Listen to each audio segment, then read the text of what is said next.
अस्सलामु अलैकुम वरहमतुल्लाहि वबरकातुह। मोहतरम भाइयों, बुज़ुर्गों, दोस्तों, बड़ी ही अफसोसनाक और गमगीन ख़बर ये है, सऊदी अरबिया जिसे हम एक इस्लामी मुल्क कहते हैं, जहाँ पे हरमैन शरीफ़ैन हैं, एक ऐसा मुल्क जहाँ पे अल्लाह के नबी सल्लल्लाहु अलैहि वसल्लम की विलादत हुई, जिस मुल्क से इस्लाम की शमा पूरे आलम में रोशन हुई।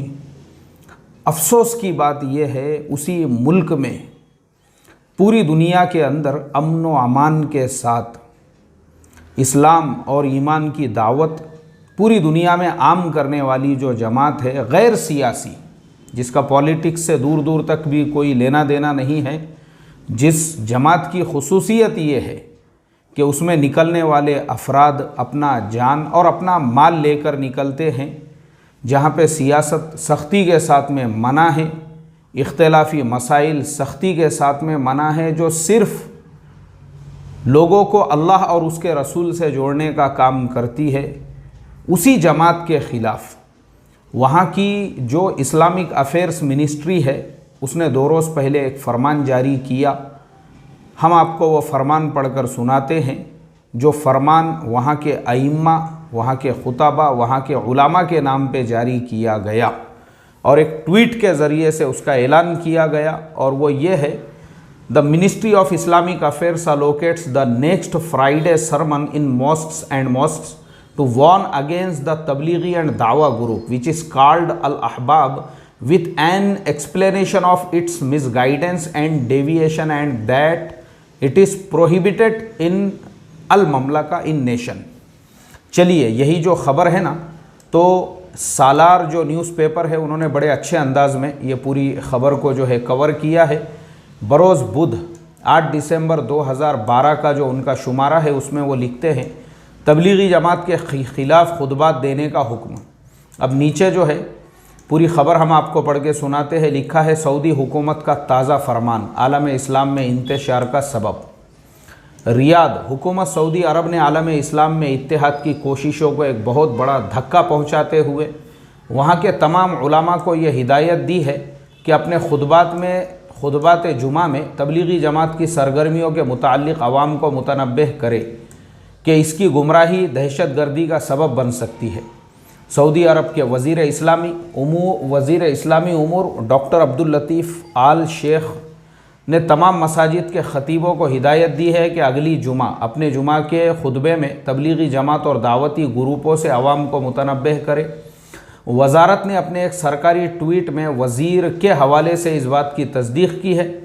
वज़ीर की तरफ से जारी की गई हिदायतों में कहा गया है, तबलीगी जमातों की गुमराही के नतीजे में दहशत गर्दी के रास्ते हमवार हो रहे हैं, जबकि उनका दावा इसके बरअक्स है। खुतबात में तबलीगी जमात की कोताहियों को उजागर करने की हिदायत दी गई है और कहा गया है कि आवाम को यह बताया जाए कि इस तरह के इख्तिलाफ़ी ग्रुपों पर ममलकत सऊदी अरबिया में पाबंदी है। हुकूमत सऊदी अरबिया की तरफ से मगरिबी ताकतों के ज़ेर असर अब तक जिस तरह के फ़ैसले पिछले चंद बरसों के दौरान लिए गए हैं, उन पर इस्लामी हलक़ों में पहले ही बेचैनी का इजहार होता रहा है। अब दावत दीन के कामों में खामोशी से लगी हुई तबलीगी जमात पर दहशत गर्दी का इल्ज़ाम लगाकर इसे बदनाम करने की ये कोशिश और ज़्यादा इंतशार का सबब बनेगी। मोहतरम दोस्तों, अब हम इस केस को टेक्निकल एनालिसिस करते हैं कि सऊदी गवर्नमेंट तबलीगी जमात से क्यों डर रही है। क्यों? असल में उनके तंबू में घबराहट इसलिए पैदा हो चुकी है कि अफ़गानिस्तान के अंदर जो तालिबान दोबारा से उनकी हुकूमत कायम हो चुकी है, तो तालिबानियों ने पहले ही ऐलान किया हुआ है कि वो देवबंदी मसलक से ताल्लुक़ रखते हैं। अब चूँकि जो तालिबानी है सारे के सारे ऑलरेडी वो लोग भी जो है देवबंदी मसलक से भी ताल्लुक़ रखते हैं और इसी तरह से उनके जो ख़यालात है, नज़रियात है, वो इस्लाम के ऊपर अमल करने के हैं। अब आते हैं हम तबलीगी जमात पर। तो तबलीगी जमात भी उम्मत को दीन से जोड़ती है, कुरान से, हदीस से जोड़ती है और सादगी के साथ ज़िंदगी गुजारने का हुक्म देती है। हालांकि तबलीगी जमात का दहशतगर्दी से दूर दूर तक का कोई लेना नहीं है, कोई देना नहीं है, कोई रिकॉर्ड नहीं है, कोई ताल्लुक़ ही नहीं है, क्योंकि ये जो जमात है हमारे भारत देश की आज़ादी से भी तकरीबन 20-25 साल पहले उसका क़ियाम अमल में आ चुका था। और इस जमात ने उस ज़माने में भी मुल्क की तकसीम के वक्त भी जो जमात का मरकज़ है उसके अंदर बहुत सारे बेसहारा लोगों को सहारा दिया। लोगों के खाने का वहाँ पे इंतज़ाम होता था, लोग वहीं पे औरतें बच्चे कच्चे वहाँ पे पड़े रहते थे महीनों तक।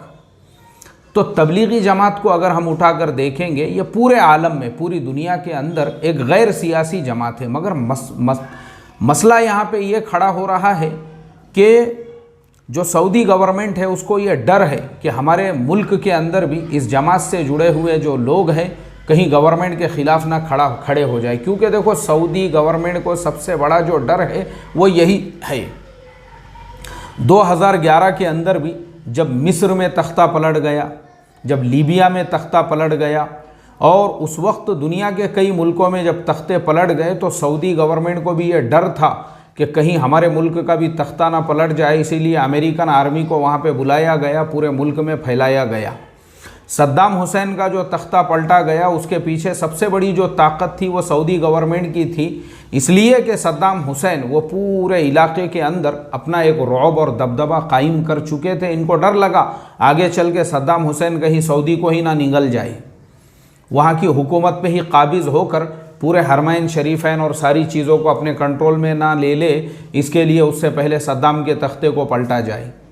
ये बहुत बड़ा जो है मोहतरम दोस्तों एक वीक पॉइंट है। और आज भी सऊदी गवर्नमेंट ये चाहती ही नहीं है कि सऊदी अरबिया के अंदर जो रहने वाले लोग हैं, नाम तो एक ममलकतुल इस्लामिया का रहे, लेकिन लोग इस्लामी मेंटालिटी के साथ में ना पैदा हो, इस्लामी मेंटालिटी के साथ में आगे ना बढ़े। इसलिए कि अगर वो इस्लामी मेंटालिटी के साथ में आगे बढ़ेंगे तो फिर कहीं ऐसा ना हो जो अफ़गानिस्तान के अंदर हुआ वो सऊदी अरबिया में भी ना हो जाए। इसलिए लोगों को नाम तो, जैसे मैंने कहा ना कि रप्पीक शप्पीक, ऐसे नाम तो रहने दिए जाए। लोग जो है मुसलमान तो बज़ाहिर रहे, लेकिन उनके ख़यालात, उनके नज़रियात पूरे वेस्टर्न होना चाहिए। तो वेस्टर्न कल्चर को पूरे सऊदी अरबिया के अंदर बढ़ावा देने के लिए ख़ास तौर पे अभी जो वहाँ पे जिस तरह का माहौल बना हुआ है और जिस तरह के ख़यालात वहाँ पे लाए जा रहे हैं, और उसी जुमा को वहाँ पे जस्टिन बीबर का प्रोग्राम भी है। अब आप मुझे बताइए, एक तरफ आपको तबलीगी जमात की एलर्जी है जिसके ज़रिए से लोग अल्लाह और उसके रसूल से जुड़ रहे हैं, और वहीं दूसरी तरफ आप ऐसे चीज़ों को बढ़ावा दे रहे हो जो बेदीनी और फहाशी को पूरे मुल्क में, क्योंकि वो ख़ुद ये चाहते हैं कि भाई लोग जो है हमारे मुल्क में फहाश बने रहे, लोग जो है इस तरह की मौज मस्ती के अंदर रहेंगे तो फिर हुकूमत की तरफ उनका ख्याल नहीं जाएगा और लोग दीनदार बनेंगे, लोग तबलीगी जमात से जुड़ेंगे। अब कब्र हशर की जब फ़िक्र करने लगेंगे और फिर वो देखेंगे कि हमारे मुल्क के अंदर इस तरह की गैर इस्लामी सरगर्मियाँ हो रही है तो वो उसके ख़िलाफ़ आवाज़ उठाएंगे। उनको उसके ख़िलाफ़ आवाज़ उठाने वाले लोग नहीं चाहिए, बल्कि उनको तो उसके सपोर्ट करने वाले लोग चाहिए। अफसोस की बात है मोहतरम दोस्तों, मुझे तो बड़ा कल से जो है ना दुख हो रहा है, और मैंने उनको अरबी में ट्वीट भी किया हूँ, मैं साथ में जोड़ दूँगा।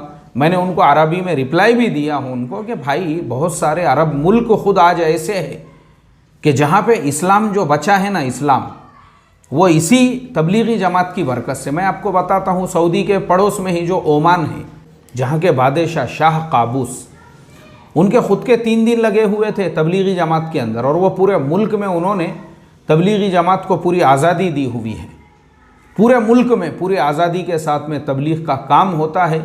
ओमान एक ऐसा मुल्क है अरब मुल्कों के अंदर जहाँ पे आप बड़ी बड़ी दाढ़ियाँ रखो, कोई पाबंदी नहीं है आपके ऊपर। वहीं पे अगर आप सऊदी अरब में लंबी दाढ़ी रखोगे या बड़ी दाढ़ी के साथ में चलोगे, मसला है आपके लिए, बहुत बड़ा मसला है ये। वहाँ पे लंबी दाढ़ी खाली सऊदी में नहीं बल्कि और दीगर भी अरब मुल्कों में, उस पर मैं फिर कभी जो है एक आधा बयान करूँगा इंशाअल्लाह। लेकिन ओमान एक ऐसा मुल्क है, पूरी आज़ादी है वहाँ पे, आप जैसे वहाँ पे काम करना चाहते हैं, तबलीग का काम करो, चिल्ले 4 महीने की मेहनत करो, गश्त करो, मुलाकात। हालांकि वहाँ पे भी बादशाही हुकूमत है, लेकिन तबलीग की बरकत से ही वो पूरा क्या पूरा मुल्क महफूज रहा।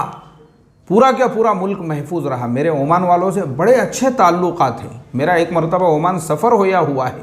वहाँ के एक शेख मुझे बताने लगे कि शेख अबुल हसन अंत तारफ़ फ़कत भी सबब हादिहिल हरका, यानी सिर्फ ये तबलीगी जमात की मेहनत की बरकत से नहनु हद्दिलान मुस्लिमीन, यानी अब तक हम जो मुसलमान हैं वो सिर्फ इस मेहनत की बरकत से। तो मैंने उनसे कहा, मैंने कहा शेख माशाअल्लाह अंत अरब, तुम लोग तो अरब हो, अंतुम मुस्लिमून, और माशाअल्लाह तुम लोग तो मुस्लिमीन भी है। और इसी के साथ साथ मैंने कहा अंतुम माशाअल्लाह औलादुस सहाबा, साहबा इकराम रिज़वानुल्लाहि ताला अलैहिम अजमईन की औलाद में से हो।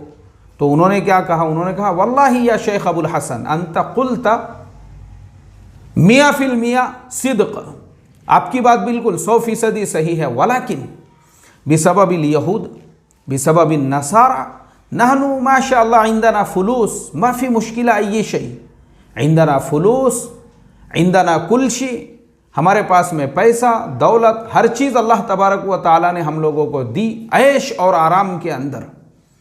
अल ममलकतुल अमारात फ़ी जीरानिना, हमारे करीब में ही दुबई है और हमारे करीब में ही जो है अबू धाबी वग़ैरह वग़ैरह, ये पूरे इलाके हैं। हम लोग अय्याशी के लिए वहाँ पे जाया करते थे, पैसे की हमारे पास में कोई कमी नहीं थी। वलाकिन दखलू हादिहिल हरका फ़ी ममलकतना, फिर ये जो तबलीग की मेहनत है हमारे मुल्कों के अंदर दाखिल हुई और उन्होंने अपनी आँखों में आंसू लाकर मेरे से ये कहा, मेरे से, मैं किसी और से सुना हुआ किस्सा नहीं सुना रहा हूँ, कहने लगे शेख अबुल हसन अना कुन्तु मा अस्तती अक़रा अस्सूरा, मैं अरब हूँ लेकिन कुरान करीम का कोई भी सूरा, मुकम्मल सूरा मुझे पक्का याद नहीं था। आप मुझे बताओ, मैं आपको किसी हमारे भारत में रहने वाले किसी गांव खेड़े के एक आम मुसलमान के बारे में नहीं बोल रहा हूं, जिसको बेचारे को 4 सूरतें नहीं याद होती है, तो तबलीग में हम उसको 4 सूरतें याद दिलाते हैं। मैं एक ऐसे अरब की बात बता रहा हूं जिन्होंने ख़ुद मुझे ये कहा कि मैं ख़ुद इस काबिल नहीं था कि मुझे कुरान की कोई पूरी सूरत मुकम्मल याद हो। और फिर वो कहने लगे कि जब ये तबलीग हमारे मुल्कों के अंदर दाखिल हुए, वो बादैन नहनु अल्हम्दुलिल्लाह मशीना फ़ी हादल जुहद, फिर हम लोग इस मेहनत के अंदर चलने लगे और इसके अंदर निकलने लगे। उसके बाद में फिर अल्हम्दुलिल्लाह मैंने मेरा कुरान करीम इसी मेहनत के अंदर सही किया। मैं आपको एक अरब की बात बता रहा हूँ जो उन्होंने मेरे से कहा, किसी और का सुना हुआ वाक़िया नहीं। मेरे मोहतरम दोस्तों, तो ये इबरत है हमारे लिए कि वो अरब जो है, अरब कई अरब मुल्कों के अंदर जो इस्लाम बाकी रहा वो इसी मेहनत की बरकत से। और आज सऊदी गवर्नमेंट इसलिए डर रही है कि कहीं वहाँ के लोग इस मुबारक मेहनत के अंदर लग गए और ये मेहनत मुल्क के अंदर आम हो गई तो फिर उनके जस्टिन बीबर के प्रोग्रामों की मुखालिफत करने लगेंगे, हुकूमत के पॉलिसीज़ की मुखालिफत करने लगेंगे, उनके सिनेमा घरों की मुखालिफत करने लगेंगे, वो जो जुए खाने खोल रहे हैं उसकी मुखालिफत करने लगेंगे। डर है उनको ये तमाम चीज़ों से। अल्लाह हिफाजत फरमाए। मोहतरम दोस्तों, मैं तो ये समझता हूँ एक बहुत भयानक इनकलाब आने वाला है। आप देखना, मेरी बात याद रखना, हम रहो या ना रहो, लेकिन ये इनकलाब तो दुनिया में आने वाला है। ख़ास तौर पे सऊदी अरब में ये हुकूमत के बहुत जल्दी रवानगी के आदाब करीब करीब है। आप याद रखना मेरे ये जुमले, मेरी ये बातें। जिस तरह से इन्होंने सद्दाम हुसैन को उखाड़ा, मुअम्मर क़ज़्ज़ाफ़ी को उखाड़ा, ऐसे ही ये आले सऊद भी उखड़ने वाले हैं अनकरीब। आप देखना, मेरी बात याद रखना ही है, क्योंकि ये हरकतें ही ऐसी कर रहे हैं जिसकी वजह से जो है ये इनकी हुकूमत का कायम रहना मुश्किल है उस मुल्क के अंदर। अल्लाह हिफाजत फरमाए। और अल्लाह ताला वो इनकलाब ला कर रहेंगे उन मुल्कों के अंदर जहाँ जहाँ पे भी इस तरीक़े से इस तरह की खामोश मेहनतों के ख़िलाफ़ अगर हुकूमतें खड़ी रहेंगी, उनके ख़िलाफ़ में अल्लाह तबारक व ताला की ताकत खड़ी रहेंगी। फिर ये देख लेना आप, मेरी बात लिख के रखना आप। अल्लाह हिफाजत फरमाएँ और अल्लाह तबारक व ताला इस दावत व तबलीग की भी हिफाजत फरमाएँ, मेहनत की भी हिफाजत फरमाएँ, वहाँ के साथियों की भी हिफाजत फरमाएँ। ये खबीसों ने मस्जिदों के इमामों को मिंबरों से खींच खींच के जेल की सलाखों के पीछे डाले, जिन्होंने इनके पॉलिसियों की मुखालिफत की। 300 वहाँ के बड़े बड़े उलामा, वहाँ के बड़े बड़े खुताबा आज जेल की सलाखों के पीछे है, सिर्फ इस वजह से कि उन्होंने हुकूमत के पॉलिसियों की मुखालिफत की, उन्होंने इनके इस नंगे नाच की मुखालिफत की, उन्होंने इनके इस जस्टिन बीबर की मुखालिफत की। सिर्फ इस वजह से इन्होंने 300 उलमा को, 300 इम्मा को मिंबरों से खींच खींच के जेल की सलाखों के पीछे डाल दिए। अल्लाह हिफाजत फरमाए। ये हुकूमत जाने वाली है, मेरी बात याद रखना आपने। अल्लाह हिफाजत फरमाई और अल्लाह ताला हम तमाम को खुलूस के साथ दावत की इस मुबारक मेहनत में लगे रहने की तौफीक अता फरमाई। हमारे मौलाना जैसा बोलते थे, करते करते मरने वाला और मरते मरते करने वाला अल्लाह हम तमाम को बनाए। अस्सलामु अलैकुम व रहमतुल्लाहि व बरकातुहू।